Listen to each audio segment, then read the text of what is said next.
Kita dalam berpolitik tuh nggak boleh terlalu tegang dan kaku ya, saya pikir. Ya, saya nggak bisa ngomong, takut menyakitkan yang ke sebelah. Karena bagi kami ini tindakan sepihak, bagian dari pengkhianatan, tidak menghormati kesepakatan.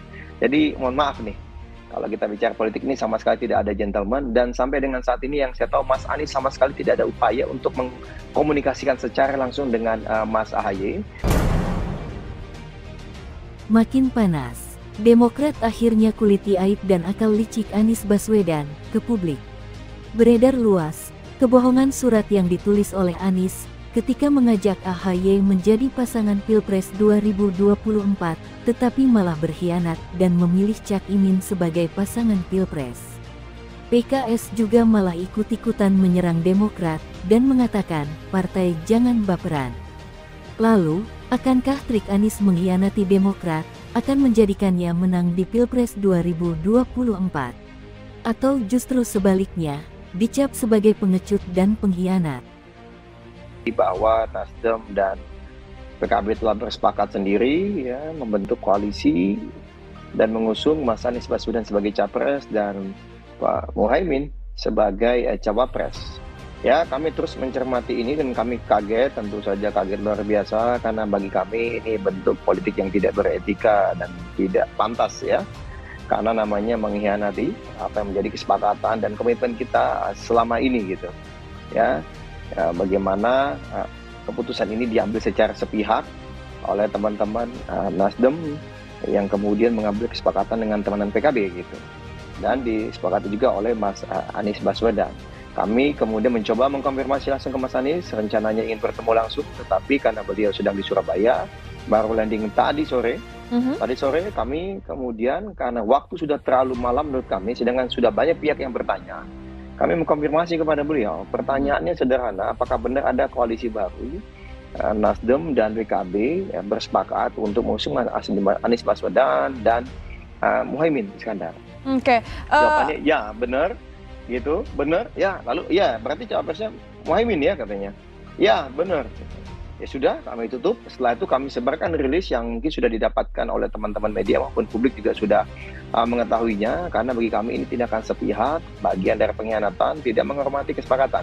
Jadi mohon maaf nih, kalau kita bicara politik ini sama sekali tidak ada gentleman, dan sampai dengan saat ini yang saya tahu Mas Anies sama sekali tidak ada upaya untuk mengkomunikasikan secara langsung dengan Mas AHY. Padahal 23 Januari 2023 awal tahun ini beliaulah yang mengajak Mas AHY secara langsung, ayo Mas kita menjemput jalan Tuhan, menjemput jalan takdir. Mas, saya sebagai capres, Mas sebagai cawapres, saya membawa Nasdem, Mas AHY membawa Demokrat, lalu sama-sama kita ajak teman-teman PKS. Lalu perjalanan ini kita arungi bersama, piagam, tanda tangan, komunikasi segala apa, terus secara intens ya. Ternyata kemudian berulang kali rencana deklarasi gagal dan gagal terus berbulan-bulan, tapi ada yang ini datang bertemu sebentar saja, katanya sekali dua kali hari Senin atau Selasa, lalu kemudian langsung deklarasi. Nah, ini kan menurut kami benar-benar tidak pantas ya dan tidak beretika, karena kami selama ini bahkan setiap kali akan ada komunikasi dengan partai-partai lain atau didekati oleh partai lain, kami sampaikan secara terang-terangan dan terbuka di dalam. Wajar saja Demokrat murka dengan sikap Anies yang memutuskan kerjasama koalisi partai secara sepihak untuk maju di Pilpres 2024 nanti. Pasalnya, Anies Baswedan telah mengirimkan surat dengan tulisan tangannya sendiri untuk AHY. Surat itu bertuliskan, Mas AHY yang terhormat, semoga dalam keadaan sehat, tetap produktif, dan selalu dalam keberkahannya. Melalui pesan singkat ini, kami bermaksud menyampaikan harapan agar Mas AHY berkenan untuk menjadi pasangan dalam mengikuti Pilpres 2024. Teriring salam hormat. Di bawah surat tersebut tertulis, surat ini dibuat tanggal 25 Agustus tahun 2023 dan disaksikan oleh dua orang. Hal ini membuat Anies Baswedan dicap pengecut dan pelin-pelan. Hingga SBY pun menyindir sikap Anies yang dinilai tidak jujur, hingga tak layak jadi pemimpin di 2024 kelak. Namun, beda halnya dengan PKS. PKS justru ikut menyindir Demokrat, dan mengatakan Demokrat terlalu baper, dengan keputusan Anies menggandeng Cak Imin di Pilpres 2024. Padahal, kesepakatan Anies menggandeng Cak Imin dianggap menyalahi aturan yang telah dibuat sejak awal pembentukan Partai Koalisi Perubahan. Kita dalam berpolitik tuh nggak boleh terlalu tegang dan kaku ya, saya pikir. Nggak boleh baper. Tapi apapun jadinya, orang tua kita SBY kan punya ciri khas sendiri lah ya. Kita berikan beliau cara ini dia lah ya. Tapi buat kami PKS adalah segala sesuatunya memang harus dibicarakan. Komunikasi ya. Iya dong, komunikasi politik itu kan komitmen. Walaupun komunikasinya belakangan nggak apa-apa. Ya artinya pada waktu yang tidak terlalu jauh jedahnya.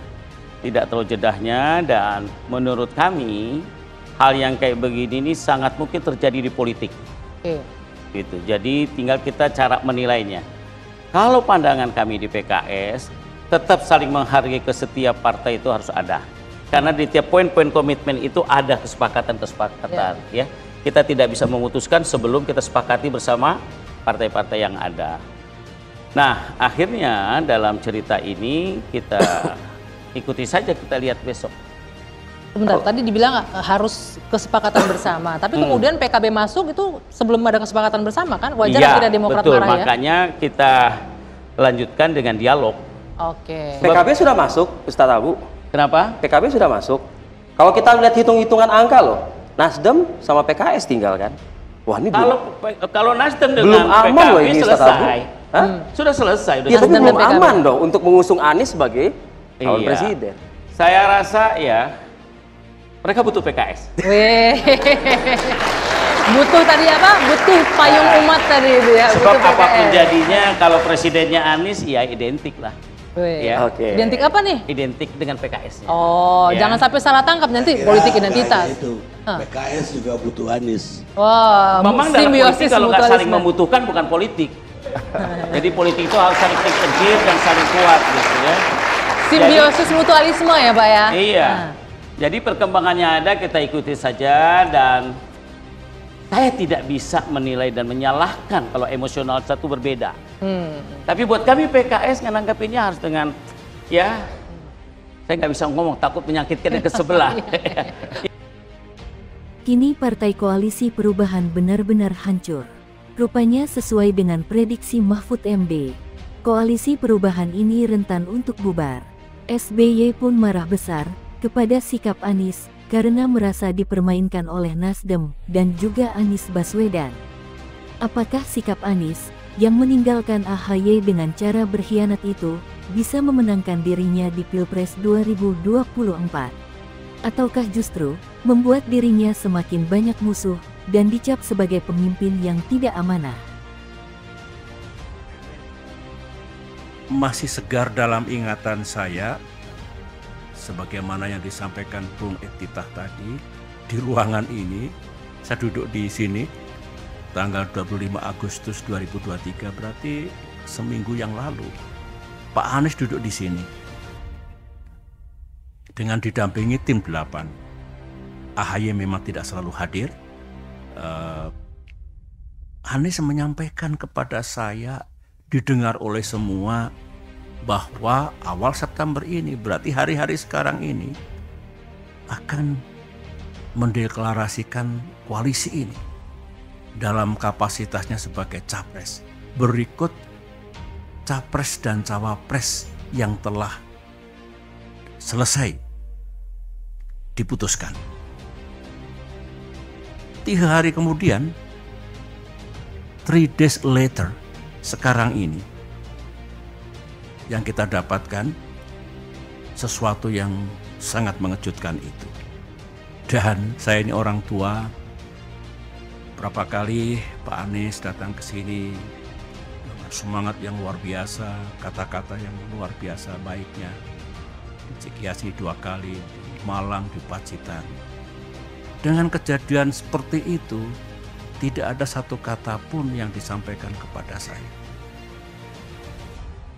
Dan tentu kepada ketua umum kita.